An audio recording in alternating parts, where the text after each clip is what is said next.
You're listening to the Tooth Sleuth Podcast, all about the business of dentistry, hosted by yours truly, Greg Essenmacher, a fixed full arch dental expert and founder of G&A Consult, speaking with industry leaders on the dental landscape from their perspective. At G&A, we specialize in transforming full arch dental practices, teaching, coaching, and training teams to deliver an exceptional patient experience, from that first call to delivering final smiles. Whether you're a practice owner, a DSO executive, or a regional leader looking to expand your full arch program, boost same-store sales, or unlock the true profitability of full arch cases, we've got you covered. Ready to see how full arch can elevate your practice? Visit the show page or book a discovery call today. Let's turn your potential into results.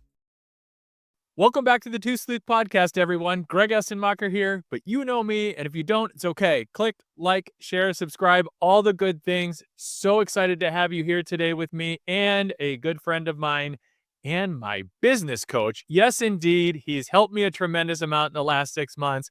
Thomas Passalacqua. And I think I got it. John, did I get it right? Did I get it right?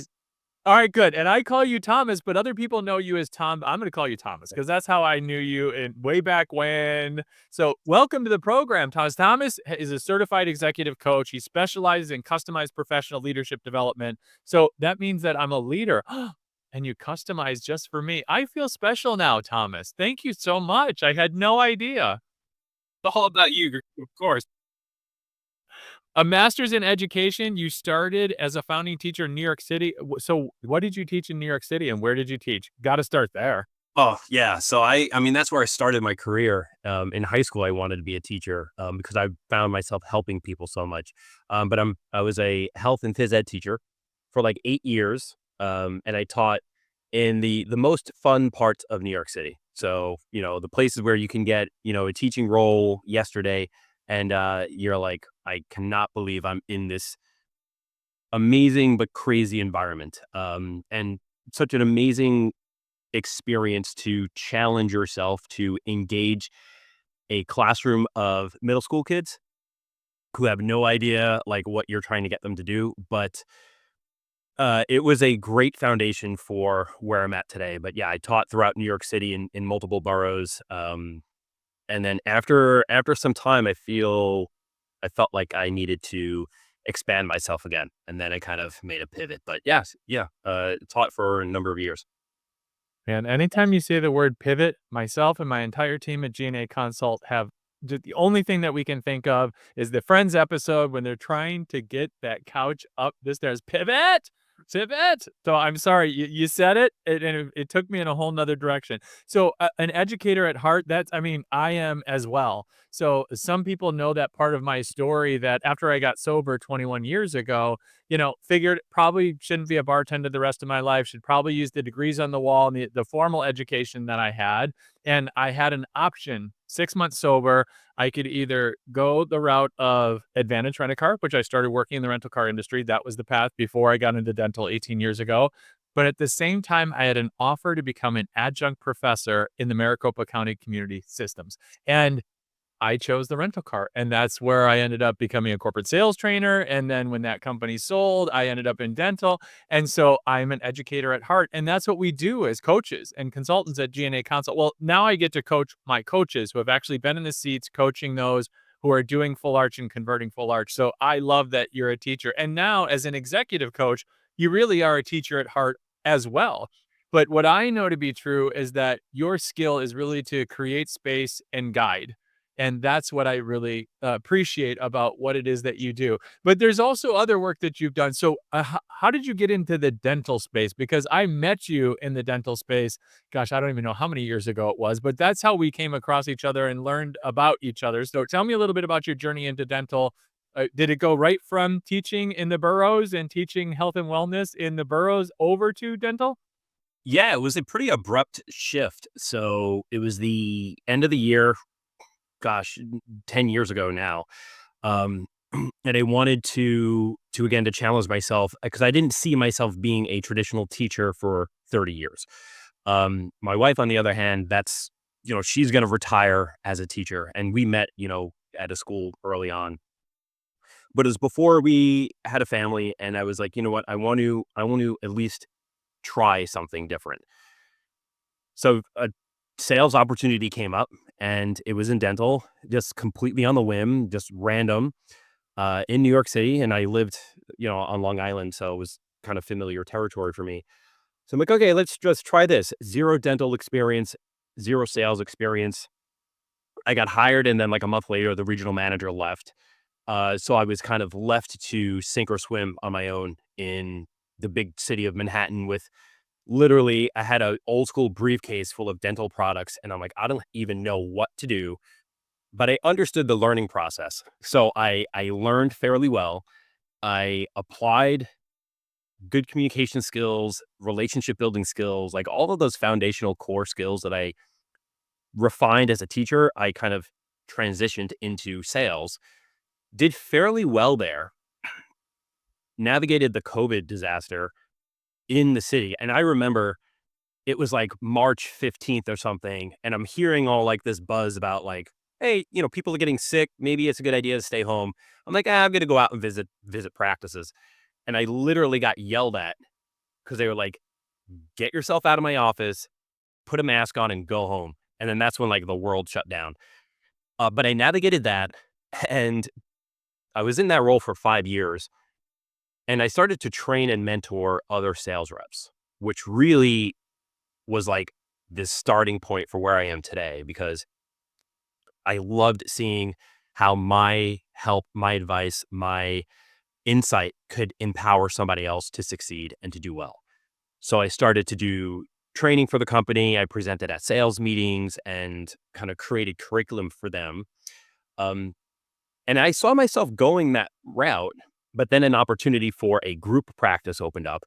And I transitioned into the DSO space.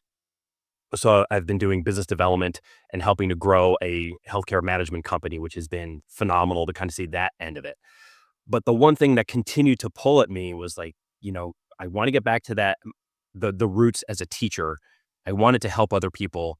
And I had like this passion of, I am meant for so much more. I have so much more to offer. Let me try to break out of my own kind of self-doubt and kind of balloon I put over my head of like, oh, I can't be a business owner.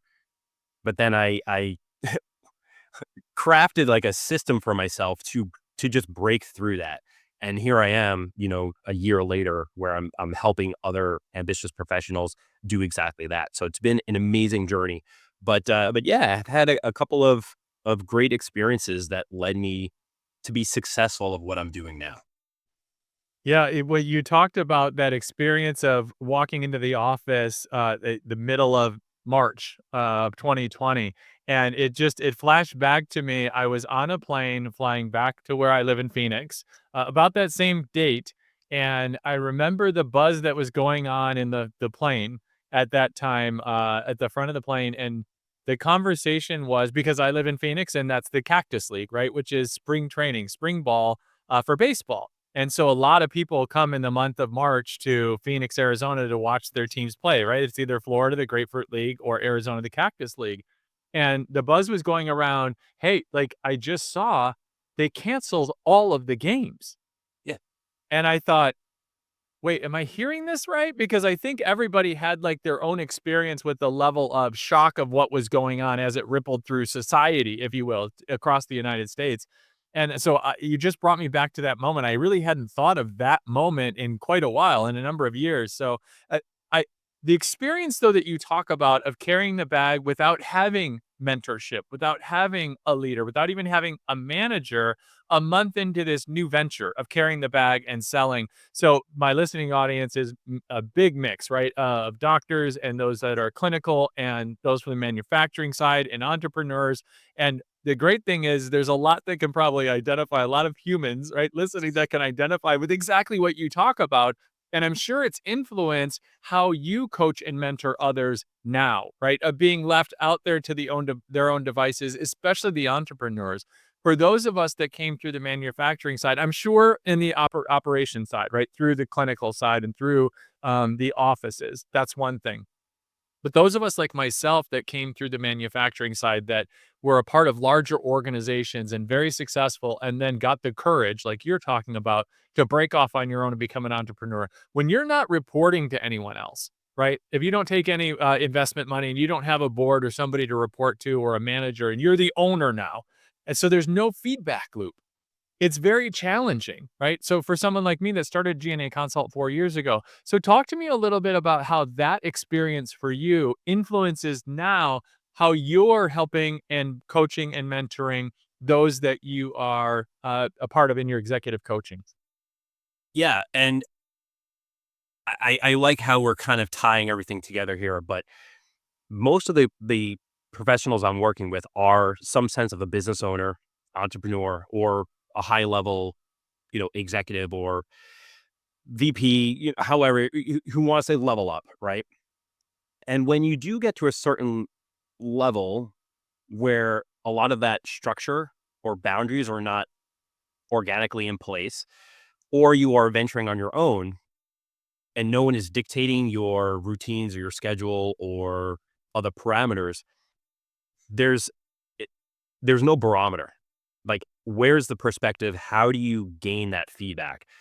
So it's trying to be as self-reflective as possible, identifying what can I actually influence? What can I control? What can I manifest? What can I play around with, right? Because no one's going to do it for me, or no one's going to tell me what or how to do things.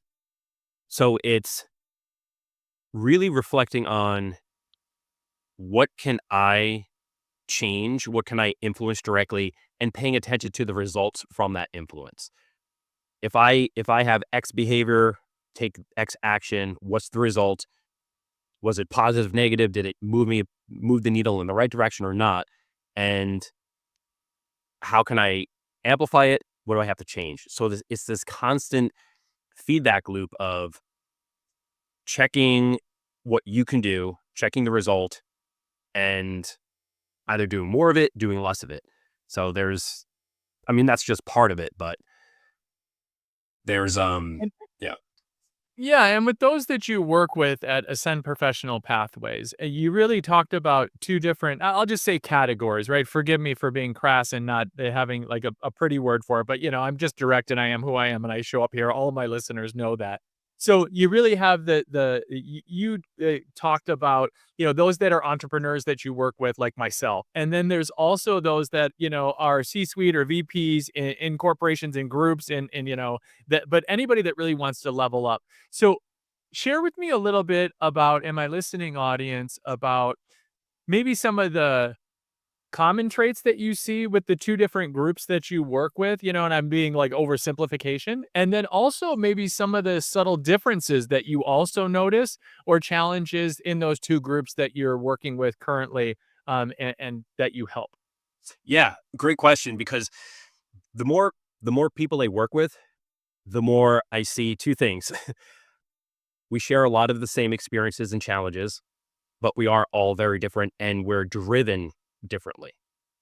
So some of the common traits that if you are ambitious, if you are passionate, if you are driven to level up or get to a new zone in your career or your business or profession, you are constantly pushing the boundary of your comfort zone and your abilities. And once you're beyond that little edge of the comfort zone, like we were just talking about, there's no one telling you what's going well or what's not going well. You're constantly in this self-perpetuating echo chamber of asking yourself questions like, well, okay, am I on the right track? Or was I effective? Or again, there's no barometer once you're beyond that comfort zone because you don't have the experience and it's not familiar territory. So regardless if you're launching a business, scaling a business, or trying to, break into another level in your career or even pivot again to a different direction,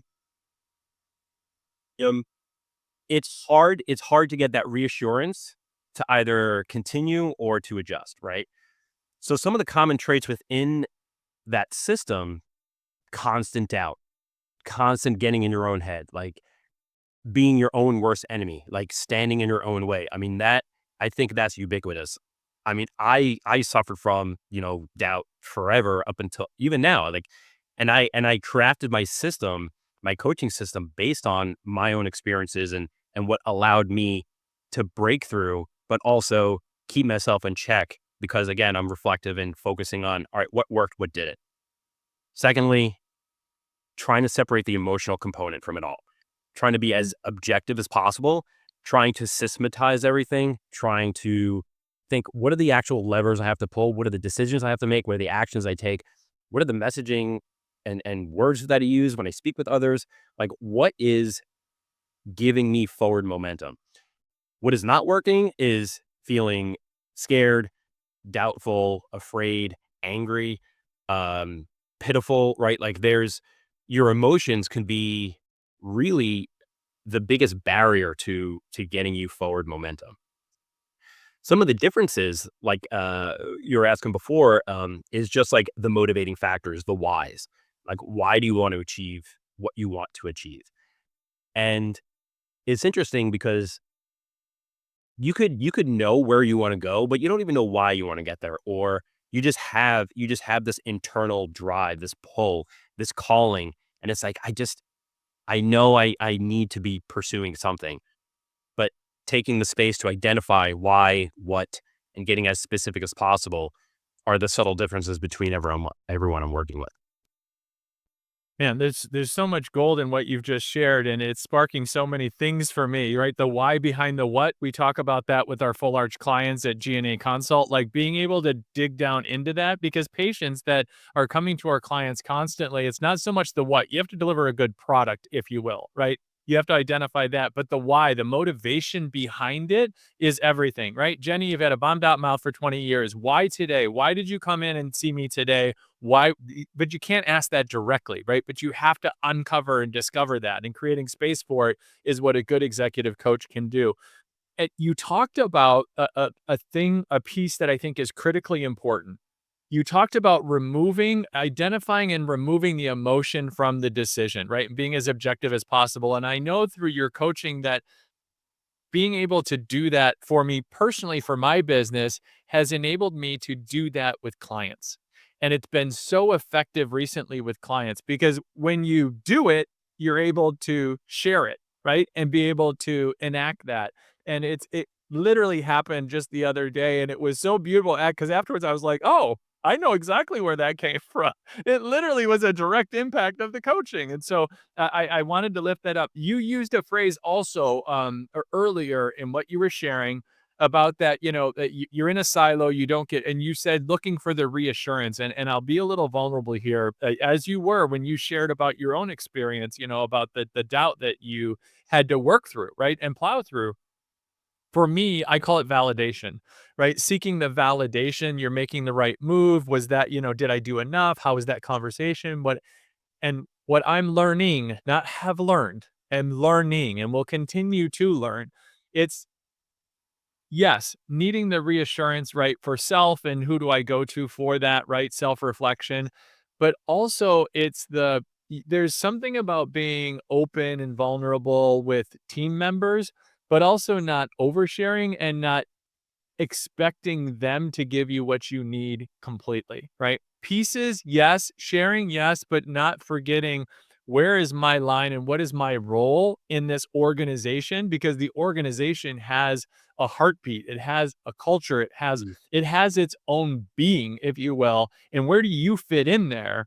And you drive that culture, right? Which hopefully you're influencing behavior which really starts to affect all of it, right? It affects so many parts of the business, which ultimately will lead to results. And that's, I learned that from my friend Leah Rowling. She's amazing. And she talks about that because culture, I think it's like one of the, some people think it's a little, my friend Laura Brenner talks about, it's woo woo. One of her episode that she did recently, don't poo poo the woo woo. And I just thought, man, I just love the way that she talks, right? It's so plain and simple. And you're the same, right? You talk very plain and simple, a little more polished. I think, we'll get some softening on that rock on you, and I love that about you because creating space where people can process, right? And differentiate. And this is the question that I want to ask you because I know you've said to me, you said right from the beginning, right? This isn't therapy, right? This is business coaching and being able to unfold and identify the difference between the two. Share with the listening audience what is the difference between the two. It's not a come to and cry to session, right? But it's really removing the emotional part, but still processing and getting the reassurance validation. So, talk to me a little bit about that because it's really powerful the way that you do that. Yeah, thank you. So yes, executive coaching and business coaching, and at least my approach to it is very different than therapy, mentorship, advising, or even consulting. So I come from it as like a form of communication, almost as like an advocate for you and a sounding board to you. My goal is to get you moving forward. Literally from the first couple of minutes that we're in a session is getting you focused on the future, focused on making progress, focusing on identifying the obstacles, getting through them. So it is very much a forward future driven process. And yes, we can talk about, okay, why am I feeling a certain way or why things are the way they are, but it's not to uncover and dig into the past to get you further embedded in those emotions or understanding why things are the way they are. It's to get you action oriented and closer to the goals that you identified that are important to you. So I'm not dictating what you should or shouldn't be doing. I'm not telling you my opinion. I'm not suggesting you do one thing or the other. It's a way of me hearing very deeply what you were saying, kind of echoing that back to you. Is that what you intend to say? Or is that intending you to get to where you want to go? Um, and then changing your perspective around it and challenging you a little bit just to think, okay, am I getting closer or am I not getting closer? And my whole purpose of the session is to get you moving towards where you want to go. And it's very much a communication style of asking very specific, very powerful questions. So you do that internal reflection. And the space piece is very important too, because in the modern age, we never build in time just to think. And that alone is 50% of the process, is just Mm. taking a moment to just reflect and think and navigate everything that's going on, all the thoughts, all the feelings, all of the decision process that you're going through, because most of the time you have the resources already. It's my job to help you uncover them. And it's a very powerful experience. I mean, almost every session, every client has these aha moments. I mean, there's times where you're almost out of words because it's so powerful that you actually made that discovery or you made that advancement, and doing it on your own is very difficult. So Yeah, and you talk about the taking time to stop to think. I talk about it as pause, right? And so many in my circle have started to talk more about this, especially lately, just taking a pause. Whether it's pausing before acting or reacting in an active situation, for me, maybe it's driving, if any of you have driven with me, but it's also in business or whatever, is to just pause and reflect for a few minutes on, because for me, what I know to be true is that when I do take a break and take a step away, things come into perspective for me, right? And if I create a little bit of space, I get that perspective that now answers start to come that don't when I'm sitting at my desk and I'm just, pounding through emails and I'm getting through this and I'm doing through this. It's that strategic part that needs to happen for me as an entrepreneur, and other entrepreneurs I talk to who say the same thing. It's that compression from the pressure cooker of the constant of the meetings and the. And that's really a beautiful thing that I wanted to uplift because I know that's something that is critically important for people to hear, right? As listening to this, hopefully creating some space and taking time for themselves. Well, Thomas, this is the part of the program that all of my guests play a little something called What the Sleuth is Going On? First thing that comes to mind, are you ready to play? of course not. Let's do it. All right. Of course not. He's Let's see it anyway. Question number one. What's the worst bad breath you've ever encountered? Ooh. Um,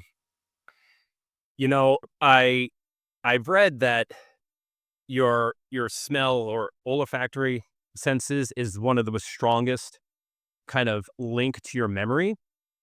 So, like, yeah, you'll remember what people say, or you'll remember how something sound, but like you'll remember the smell, I think, very powerfully. It has to be when I was a kid in elementary school, there was a teacher who got a little too close, and I mean, even to today, it was not pleasant. So definitely that guy. Yeah. And were you super mindful as a teacher to always have at least neutral, if not fresh breath, Tom? Yeah. Yes. And it's one of the reasons why I don't want to drink coffee in like public settings. And like I have like floss picks on me. I have mint and gum like nonstop, and just and being in dental, like it is. I'm so hyper aware of that. So absolutely, yeah. It's a thing, and I just have to say a good friend would always tell you if you have bad breath. Like, even if it's not, like, the freshest, to just being like, "Do you want a mint?" And if anybody offers me a mint, I always take it. Like, that is the friendly way of saying, "Bro, you need a mint." If somebody says, "Would you like a mint?" Don't ever turn down a mint when somebody offers one to you. I'm just saying, this is like the bro code of you have bad breath, take it. Love it. Awesome. Question number 2. Oh, I can't wait for the answer to this one. If you could change one thing about your smile, what Mm, would it be? just one thing. All right. Um, I have a long story to this, As but he's thinking about this, before he answers with a long story, 25-minute mark YouTube, if you're listening just on, like, one of the audio portions of the podcast, go over and look at this guy's smile. Come on, man. Alright, now you're allowed to tell your story. um, very very quick. I don't love my alignment between my upper and lower jaw. Like my mandible, I think tracks a little bit. And that's I I believe that's a result of years of suffering with TMD. When I was a kid, I was a constant night grinder. I had bad bruxism. I cracked night guards. I chewed through Invisalign when I was a teenager. I always had TMD issues. I did two extensive rounds of Invisalign throughout my youth, but it still didn't fix. I mean, I had like bad lockjaw, a couple years, and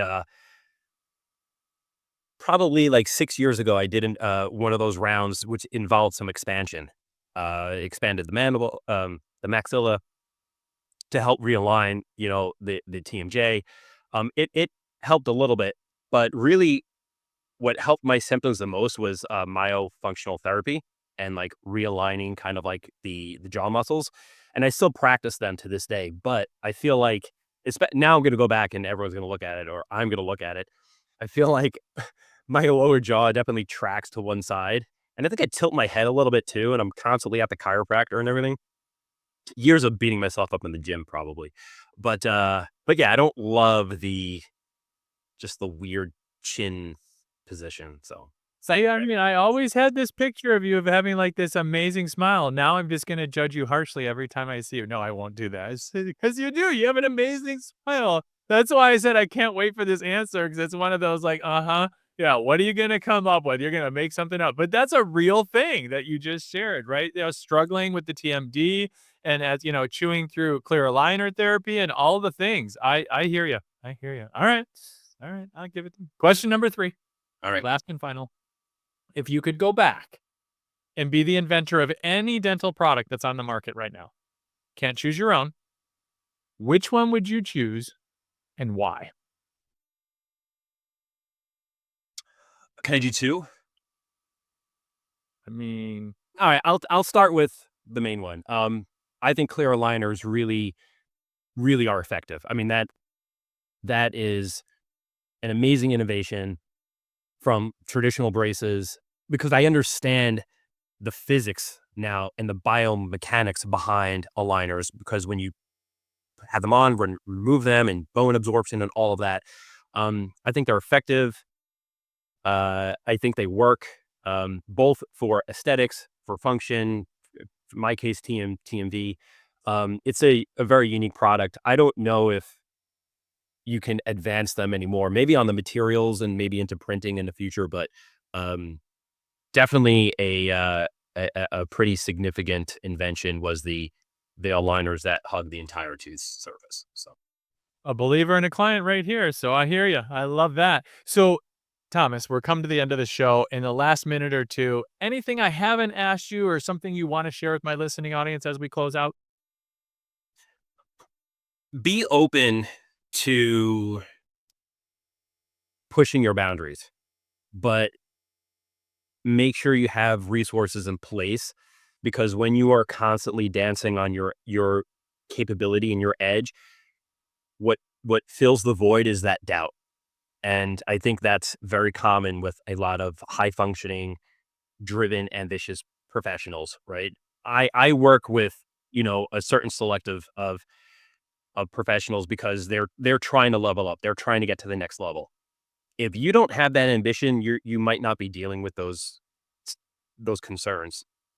But if you want to break through in whatever endeavor you want to in life, you're going to have to navigate the emotions, the doubts, the challenges, the reassurance piece, all of that. And you have to kind of build in this feedback loop. Coaching helps with that. But just be aware that what you're experiencing is probably more common than you think. Tremendous wisdom coming right at the end of another episode of the Tooth Sleuth Podcast. My guest today has been Thomas Passalacqua. I think I got that right, right? Who is an executive coach with Ascend Professional Pathways. I didn't know I was going to get that, and I didn't know I was going to stumble. Thank you so much for being a guest on the show. How would they get a hold of you if they're interested in learning more? Thank you, Greg. I'm pretty active on LinkedIn. So reaching out to me on LinkedIn is a great way. Or my website, ascendpropathways.com, or email me, thomas@ascendpropathways.com. Awesome. We'll make sure all that gets in the show notes. Thank you so much for being a guest today and sharing all of your experience, wisdom, knowledge, all of it. Thanks so much, my friend. Of course, Greg. Thank you, buddy. Bye. If you need help with converting lead calls into consultations, closing consults into more full arch cases, or creating a more strategic marketing message and branding for your practice or group, follow me for more tips or reach out to G&A Consult for a discovery call today.